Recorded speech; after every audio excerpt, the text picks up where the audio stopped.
Welcome back to Digging Deeper. I'm Dave Onashenko. And I'm Ranon Sones. Today's episode, we are talking about, and here's the title, Missing Middle, Doughnut Count Out Neighborhood Commercial. What's with the pun, Dave? It's a dad joke. It's punny. What can I say? I love it. But most importantly, our talk about neighborhood commercial today, it is brought to you by our sponsor, Destination Donuts. And they were kind enough to send us some samples here, Destination Donuts. So if you don't know Destination Donuts, great place, tons of flavors, great donuts. Great area, 124th Street.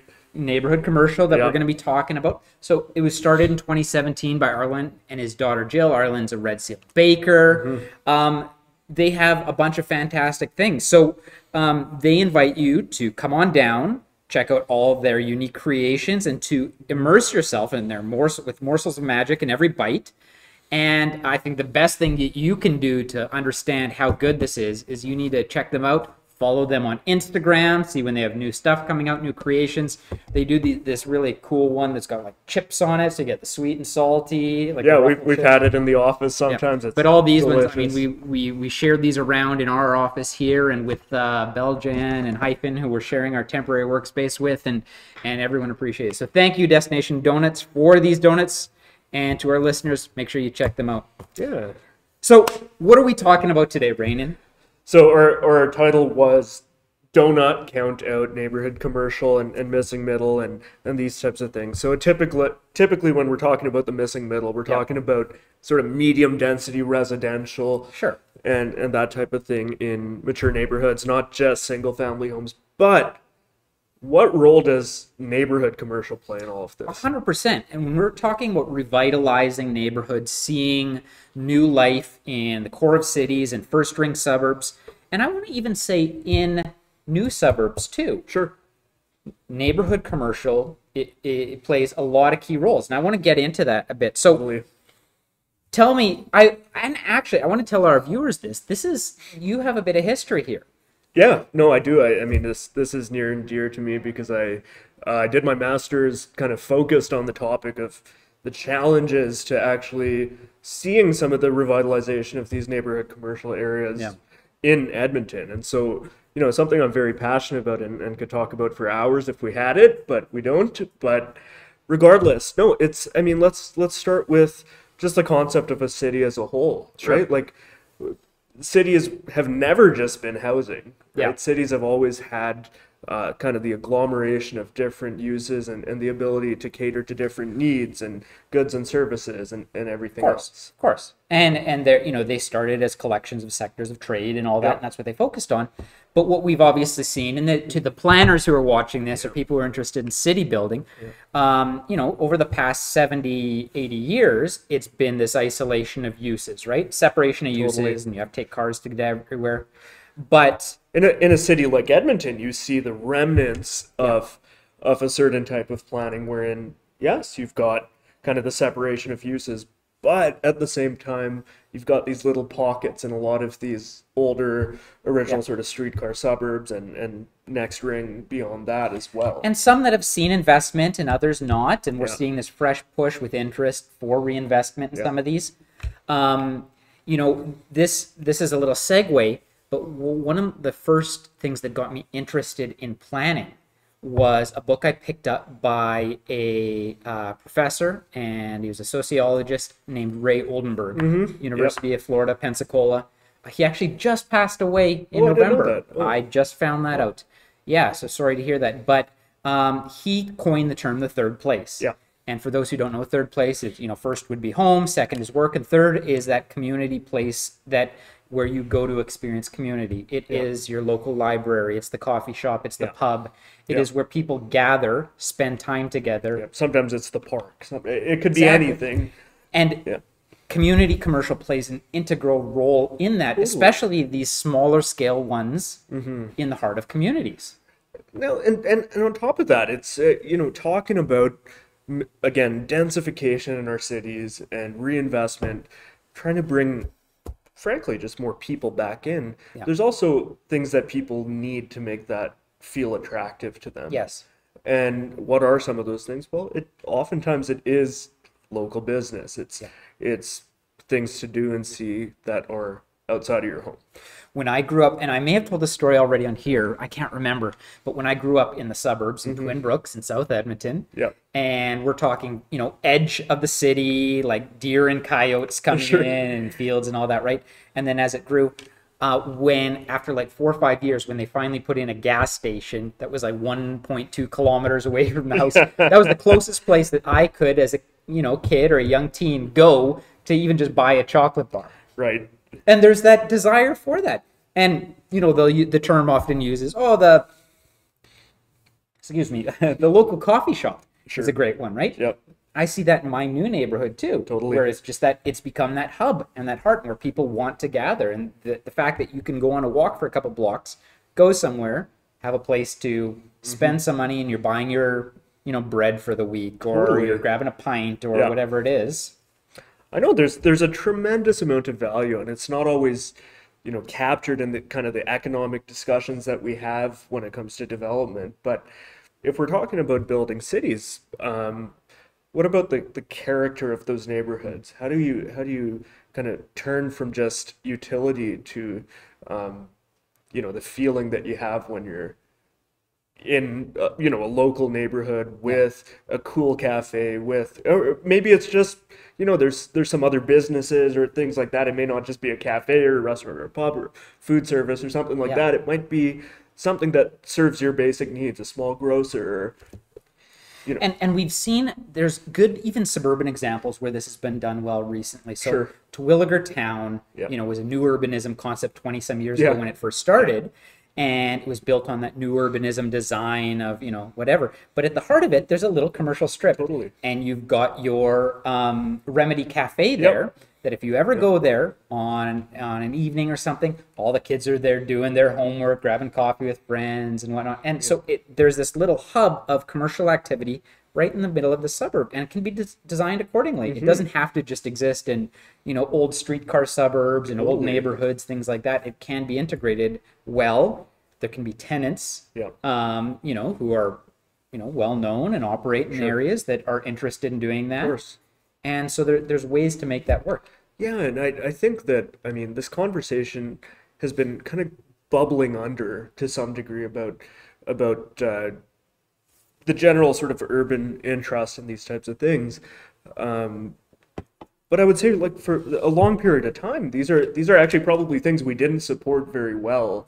Like when we're looking at our first ring suburbs and mature neighborhoods, like, there's a lot of community commercial kind of worked in at the original development, but then not a lot of reinvestment back into that for a long time. And you did have problems. We can go on for hours about this, and we'll try to be brief because we want to show some good examples too.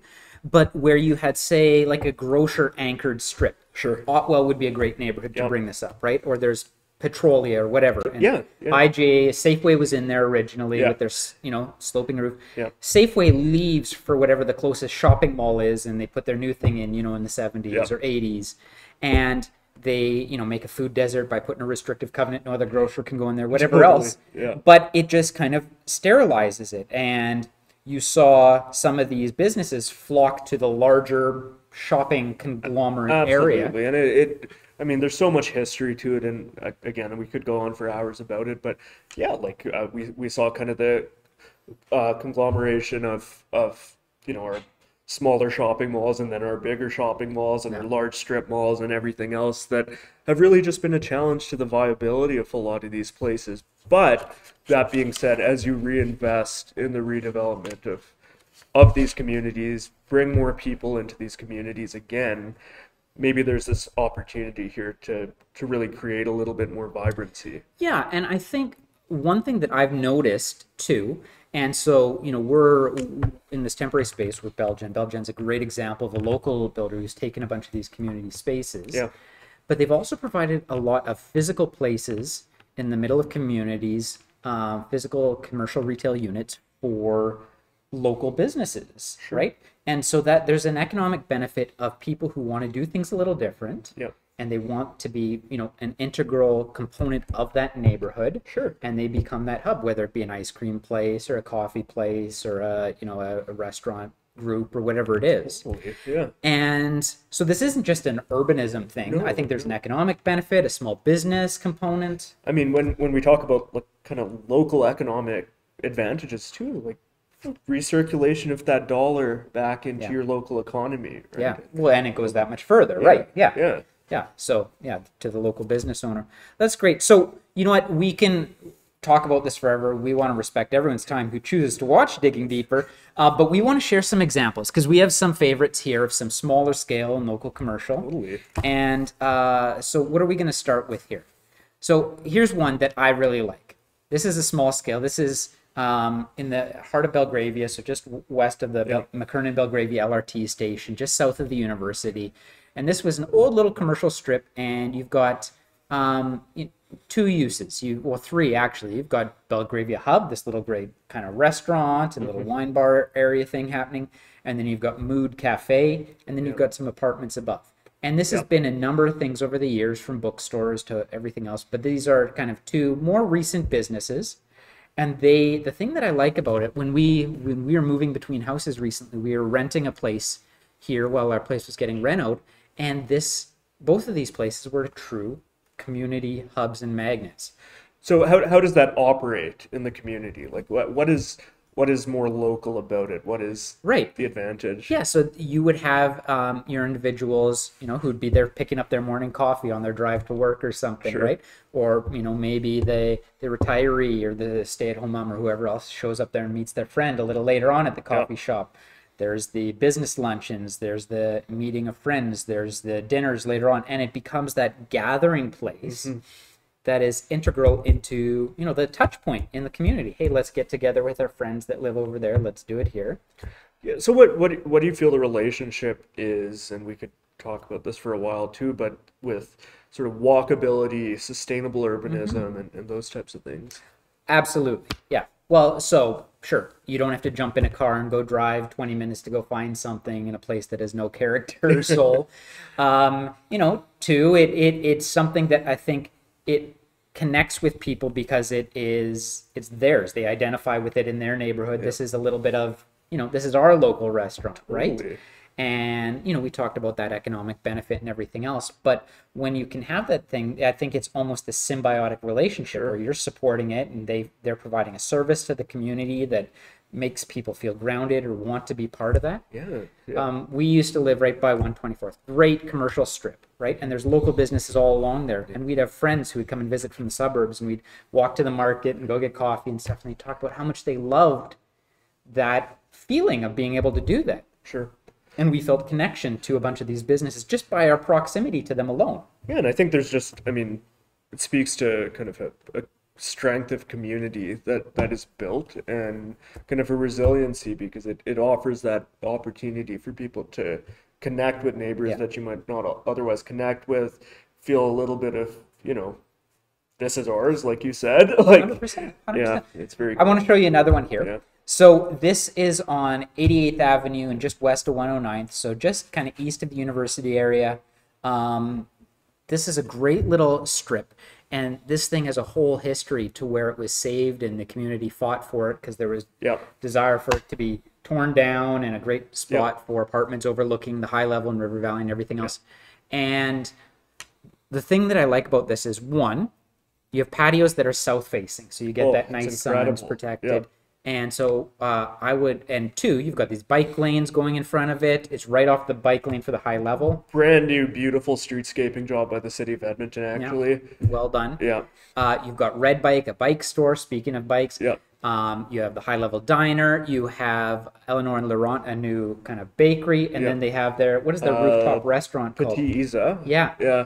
With a rooftop overlooking the river valley and everything else. So it's a combination of businesses. It's this collection of character, and just there's symbiotic businesses too. Yeah. I went for a bike ride on Friday, and I stopped there and had a pint sitting on the patio, and it was just perfect. You're sitting there, people watching, and just. I think speaking to just beyond, even just kind of the good feel that we get, there's value though. I remember when you had a bike accident, I think you dragged your bike over there. Yeah, to Red Bike because I was Red nearby. Bike, Yeah, right? yeah, So and they like helped bandage me up and everything else. Yeah, but and repair the that's the bike. value that you have in these types of things, right? It's Yeah. local, it's accessible, it's not out in a giant parking lot way in the suburbs. There's, I don't have to bike you to know, Sport Check or something in a power exactly. center.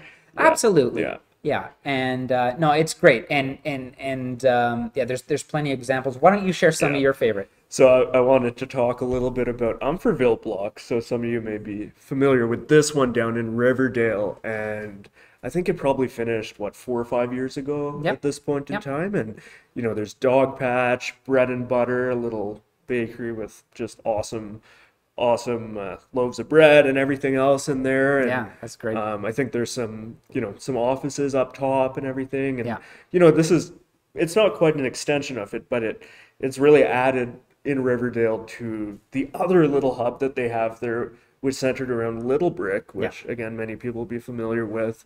And yeah, it's just been this awesome addition to the neighborhood. Like I know lots of people who live down there, and they say it's their Thursday night stop in, or it's easy to bike to from across the river, things like that. So just been an awesome hub of activity for the last couple of years, and I think it's only going to grow. Yeah, that's Yeah. awesome. Yeah. We've got a couple other examples too that we want to talk about. Some talking about redevelopment, where we've seen that in some examples, some Yeah. of these kind of community hubs.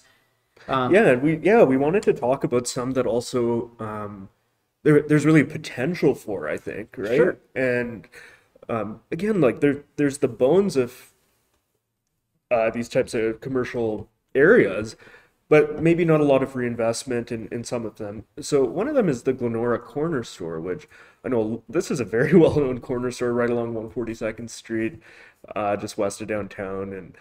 And just this interesting little spot because it's a hub. Everybody in the community around there. I grew up right by this. Everybody uses it. Everybody's there for the post office, for the little corner store. But then there's just been challenges with some of the retail there. It's not really had the facelift it's maybe needed 20 years ago.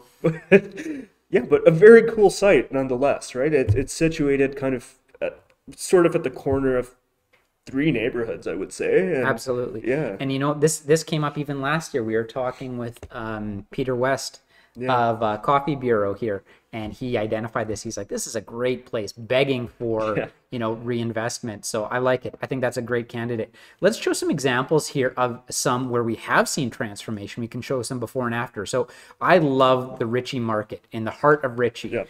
And this is intentional community creation by founder of BioWare. Yes, thank you.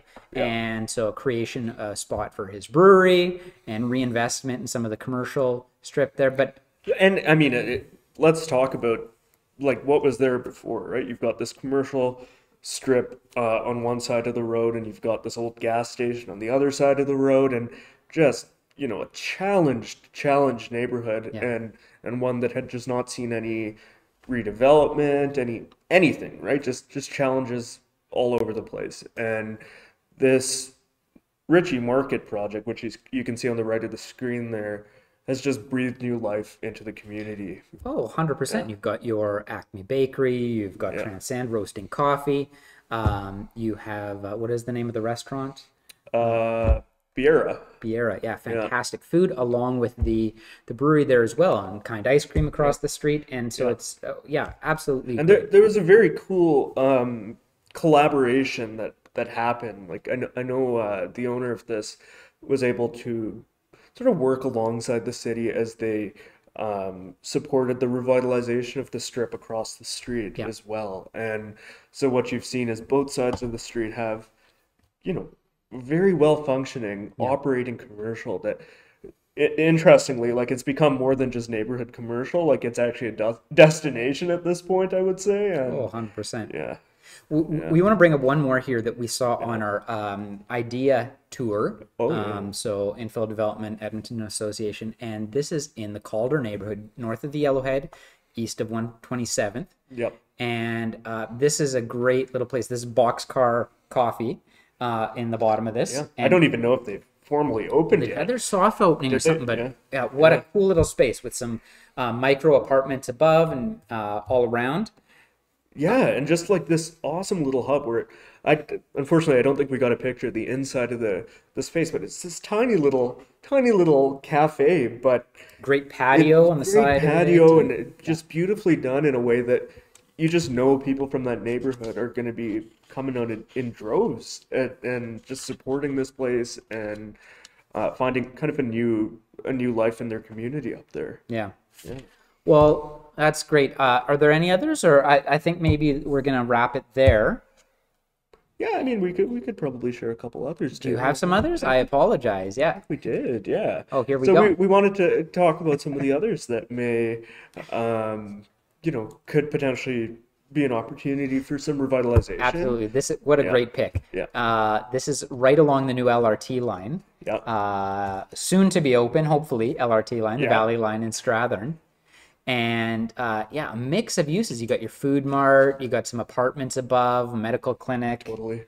Yeah, no, that's a great one. And again, kind of heart of the community, and hope to see some great stuff there. Yeah, totally. That's an awesome one. But let's kind of wrap this discussion a little bit on where the challenges also are. Sure. For like a local property owner, maybe not even local, but somebody who owns something like this or is looking to do something like this. Yeah. What are some of the in your experience anyways, what are some of the challenges that you might see for that property owner in both owning, managing, operating something like this? Well, the funny thing is, I think, and this is where I maybe even want to flip it back to you, and we'll be brief in this matter, but a lot of these are owned, the property owner, smaller investor, smaller owner has owned these for a long time. Mm-hmm. And it's required minimal investment and upkeep. But to see, any big change is going to require some significant investment. Sure. And to see it done in a way that, we saw some of those, the parking's all up there, and maybe that parking needs to be broken up in better ways so you can put patios on there, and facade need to be redone, and it's a more above and beyond the facade improvement program the city has, which is great and has done a lot of good things for community commercial, but we're talking, roof and boilers and windows and structural changes and all this, and it is a bigger, nut to chew than they may be able to or used to. They're just interested in managing what they have, 100%. Right? And I think that's a great point, because I did want to reference the city of Edmonton's corner store program, because I think that's been a really interesting and impactful opportunity. So I'm going to say 5 or 6 years ago, maybe it's a bit more at this point. Yeah. The city started just kind of this pilot program, looking at kind of reinvesting, identifying where some of these sites were throughout the city, picking some really optimal ones to reinvest in. Yeah. But not just looking at, streetscaping. That was one aspect. Yeah. But looking at, like, how do we help these business owners also, who are all small operators for the most part, Exactly. may not have, the 7-Eleven type experience to be able to manage a store, understand how to make it attractive, bring customers in, ensure it's safe, everything else. The city really took this approach of, like, kind of a holistic approach, I would say, where they wanted to also support the individual business owners, but also the property owner as they tried to revitalize these hubs. Very cool. Very, very cool program. And that's great. Yeah, and I can see that, it's still going today, and there's been ongoing funding, and yeah. Well, we actually early on in Clarity's history had some clients that had strip mall like that. We've had quite a few commercial clients, but some who look at it in different ways, and actually one or two that were using that funding program to revitalize their space. Super cool. Well, so speaking of that, we're going to have a great guest in 2 weeks' time, and we've referenced them a couple times in this episode, but Belgravia Development, and we're going to talk about one of their community enhancing commercial spaces, because they've done a ton of that. Yep. And so you're going to have to check out in 2 weeks as we chat about that. We're not going to give it away just yet. Yeah, and I wanted to give another big thanks to Destination Donuts Absolutely. for sponsoring this episode. Yeah, might have to dig in for another one. I know their donuts are just awesome, and highly recommend you stop in if you get the chance. All right. Thanks a lot for joining us. Check out our previous episodes. Please leave comments. We like to hear back from you. We're happy to respond. And most of all, I think the message from this is go out and support your local commercial establishments. Go take a walk in your neighborhood. Go grab that coffee, that pint. Go meet a friend. The more that we can spend our dollars locally too, the more that this is, cyclical and builds on itself and is going to encourage more of this. And I think it's great.